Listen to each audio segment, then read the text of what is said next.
वर्णन किया। भगवान को प्रसन्न करने के लिए शंकर की पूजा 5 प्रकार से की जाती है, वो आप लिख लें। वर्णन है, क्या क्या वर्णन है लिखा है। देवानां प्रीतये पूजा पंचदैव प्रकल्पिता। इस महादेव को प्रसन्न करने के लिए, देवताओं को प्रसन्न करने के लिए पूजा 5 प्रकार से की जाती है। क्या क्या? तन मंत्र जपो होमो दानम चैव तपस्तथा। अब क्या क्या इसमें वर्णन है। सबसे पहले मंत्र, जो आपको गुरुजनों से जो मिला हुआ है, आप जो मंत्र पढ़ते हैं, और एक है पाठ, जो आप कोई भी पाठ, शिव सहस्रनाम करते हैं या रुद्राष्टाध्यायी का पाठ करते हैं, जो भी कुछ करते हैं, होम कहते हैं यज्ञ, तप कहते हैं उपवास, और दान। ये 5 चीज़ें, ये लिखने लायक हैं 5 बात। देवताओं को प्रसन्न करने के लिए एक है जप, एक है पाठ, एक है यज्ञ, एक है दान, और एक है व्रत, दूसरे शब्दों में जिसको कहते हैं उपवास। देवताओं की पूजा में 5 ही प्रकार हैं। इन 5 चीज़ों से वो प्रसन्न हो जाते हैं। आप जप करते हैं, इससे देव प्रसन्न होता है। आप पाठ करते हैं, उससे देवता प्रसन्न होता है। आप यज्ञ करते हैं, इससे देवता प्रसन्न होता है। आप दान देते हैं, उससे देवता प्रसन्न होता है। और आप व्रत उपवास करते हैं, तो उससे देवता प्रसन्न होता है। मंगलवार का कर ले, गौरी की पूजा कर ले। तो 5 प्रकार की साधना देवताओं को प्रसन्न करने के लिए बताई गई।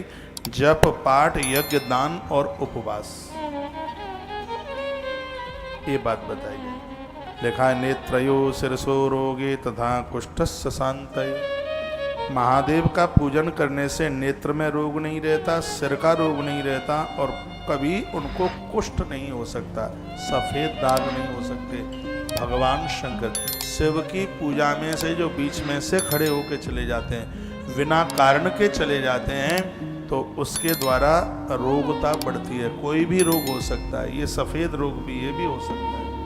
ये इसमें लिखा हुआ है। मैं श्लोक बोल रहा हूँ, इसमें लिखा है नेत्रयो सिरसे रोगे तथा कुष्ठस्य शान्तये। जिनके माथे में दर्द होता है, जिनकी आंखें कमजोर हैं, और जिनको कुष्ठ रोग है, ऐसे लोग भगवान शंकर का पूजन जरूर करें।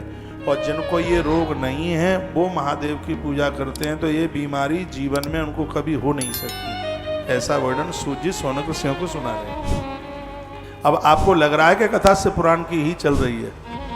अब हमसे ये तो होता नहीं है कि बैनर पर लिख दें शिव पुराण और चौपाई गाएं रामायण की, बातें करें रामायण की। अरे जिस ग्रंथ को आप लेके बैठे हैं, तो औरे में वही होना चाहिए, बात वही होनी चाहिए। जिस ग्रंथ को लेके बैठे हैं, तो चर्चा वही होनी चाहिए। और हमारा तो ध्येय यही ज़्यादा रहता है, जिस ग्रंथ को लेकर के बैठे हैं, और ज़्यादा से ज़्यादा वही बातें।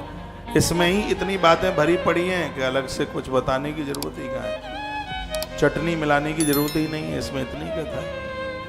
मैं आपको सती चरित्र नहीं सुना रहा हूँ, क्योंकि रामायण की चौपाइयों में भरा हुआ है। सती चरित्र क्या सुनाऊँ, आपको पहले से ही सब पता है। लेकिन हकीकत में जो शिव पुराण की थ्योरी, सिद्धांत जो गुप्त है, छिपा हुआ है, और वह मोती आपके बीच में परोसने की कोशिश की जा रही है। कितनी सुंदर बात कही है। क्या लिखा है इसमें? वर्णन नेत्रयो सिरसे रोगे तथा कुष्ठस्य शान्तये। यदि किसी व्यक्ति के सिर में, आंखों में दर्द है, कमजोर है, कुष्ठ रोग है, तो इस रोग के निवारण के लिए उन्हें भगवान महादेव का नित्य पूजन करना चाहिए। आदित्यम पूजयित्वा तु ब्रह्मांड भोजनयेत्ततः।